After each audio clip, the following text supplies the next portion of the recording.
నీ గొంతెండిపోయి రేగులు మడతపడి ఆకలితో అనుమతిస్తున్నావు. నీవు నిజంగా దైవ కుమారుడివైతే ఈ రాళ్లను రొట్టెలుగా మార్చితేను.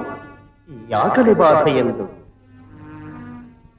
మనిషి రొట్టెతో మాత్రమే జీవించలేడు.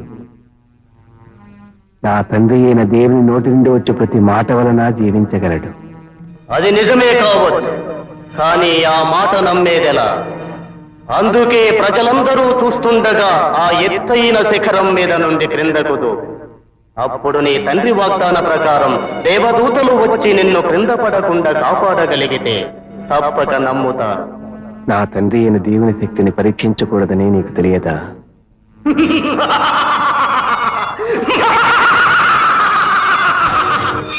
ఇలా ఎవరో చెప్పిన మాటల్ని అడ్డు పెట్టుకుని ఆత్మవంచన చేసుకో.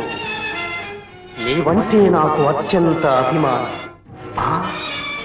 నేను సర్వశక్తి సంపన్నుణ్ణి కనుకనే ఆ దేవుడు ఎంతగానో ఆశించి శ్రమించి సృజించిన ఈ సృష్టిని మరోక్షణంలో నా హస్తగతం చేసుకున్నాను. ఆ చేతగాని దేవుణ్ణి వదని ప్రత్యక్ష దైవమైన నన్ను నమ్మి నాకు సాష్టాంగపడు. సర్వసృష్టిని రాజ్యాధికారాన్ని ఒక వాక్యాలను ఈ క్షణంలో నీకు హస్తగతం చేస్తాను. నా తండ్రి అయిన దేవునికి తప్ప మరెవ్వరికీ సాష్టాంగపడనని నీకు తెలియదా? ఆలోచించుకో, బాగా ఆలోచించుకో, బాగా ఆలోచించుకో.